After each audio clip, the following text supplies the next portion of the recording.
Hi everyone, it's Neve here and welcome to my art journaling channel. Today we're going to be creating a page using lots of stencils called Unfinished. I'm starting off in my square art journal, which I don't use very often, but it's nice to use for a change. So I'm gluing in these beautiful collage sheets from my lovely friend Claire Stead from Art Journal Love. Art Journal Love. And they're lovely and bright bits of paper on thin, which go onto your page really, really easily. I just loved the brightness and the colour that it was being created using them. Once I've sort of dried that down, just using gel medium to glue it down, I decided I wanted to put a colour over the top, and I wanted this to be quite bright and quirky. So I'm going in with the fluid neon pink acrylic paint and basically dragging it all over the top of my page, and then I'm going to put down this Magic Garden stencil and just using a wet wipe away the excess paint. So I'll leave a print behind with the neon paint, and I'll still see some of that rainbow colour coming through, but you can sort of see it's tied now my whole page together a little bit more.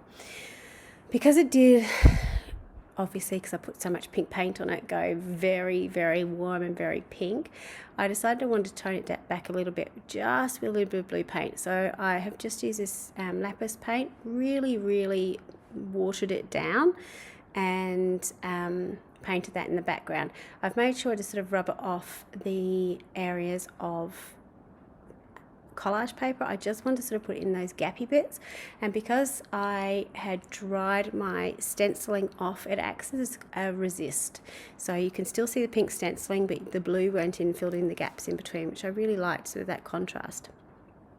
I then decided I wanted to add a little bit of white onto this page, so I grabbed this stencil, which I think is called Soulful Scribbles Flourish, and just using little bits and pieces of it, popping in some white stenciling. Now, I really didn't have much of an idea of what I was doing on this page, as many of my pages when I create. I was just having fun and sort of playing around with different techniques. So obviously quite chaotic, lots going on my page, so adding a little bit of white helps to control the chaos a little.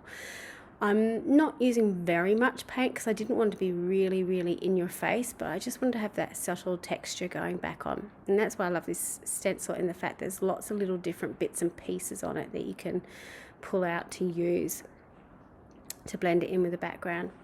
Once I'd done that, I decided I really liked the shapes of the collage and I wanted to highlight them a little bit. So I've just grabbed out my Stabilo oil pencil and I'm just going around and activating that to get this sort of beautiful inky black shadow around those little pieces, and it just helped to frame everything up and give it a little bit of a different look, which I really, really liked.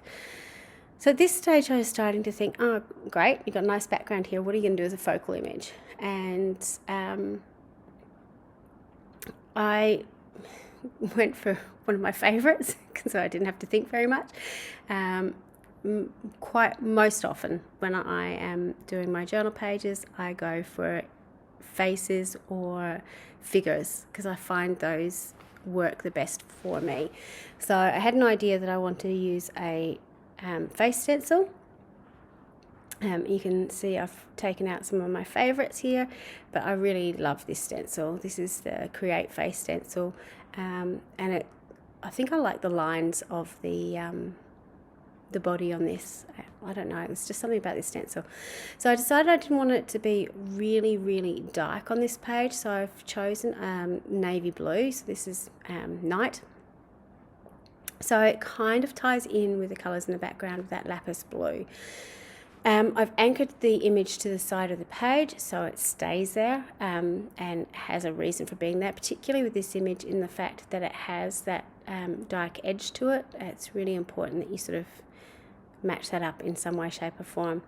To anchor it to the bottom of the page, I've used this Soulful Scribble again, and I'm using part of this image to create the rest of the body, so it kind of fits in. I'm also just using the edge of my sponge to sort of create an edge piece to my image, and I was playing up with putting a wing on, but I decided not to. I did go back in with my wet wipe though and soften off that edge just so it blended into the background a little bit more. I also darkened up the left hand side just to give it more of a vignette type feel, like this person's coming out of the shadows into that brightness. But as I was doing this, it's like, it's very dark over there. I want to lighten it up in some way, shape or form. So I decided to grab out another one of my favourite stencils. This one's called Unfinished. And again, really, really handy because there's lots of bits to it. And I like this. I had an idea for, in disguise, this person coming in disguise. I decided I wanted to add a bit of texture to this, so I actually went in and stenciled in black. But when I did this, I found that it sort of just blended in a little bit too much. So I dried off my image, and then I went in with a paint pen to highlight the letters of In Disguise and to pop them out. But what I found when I did that was that it wasn't the right message for the page. It just didn't sit right. I couldn't quite put it all together in my brain, how that would work. So it sort of was a bit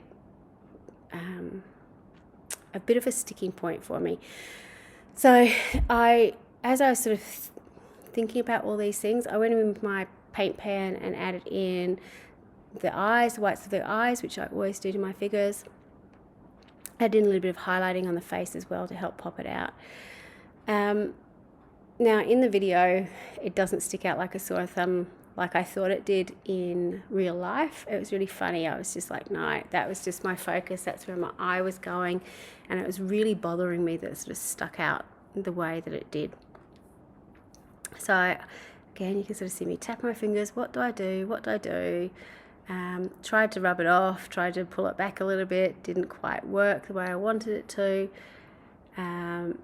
So I was just playing around. I then had this bright idea that I'd have the word unfinished across the page, because at this stage, this page was feeling very unfinished to me. It was mostly there, but it just wasn't quite all the way there. And this is kind of me like just stamping across the whole page. This is unfinished. I don't know what to do with it. And I think was when I put this on the page that In Disguise really sort of seemed a little bit out of kilter. I decided didn't want it to be so white, so I just went over with my white stenciling sponge with a little bit of that neon pink in it, just to help again blend it into the background a little bit. I then decided to re-stencil over the area. I thought by making it a little bit more white it might work. It didn't.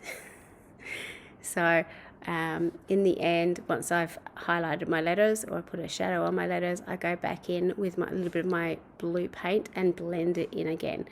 So that sort of corner edge just kept getting played with a little bit. So you can sort of see in this close-up now, I've rubbed some blue paint back over that, which blended in a little bit, took away that starkness of the white, made it pop out. And you can see all the layers of the textures in the stencils in the close-up.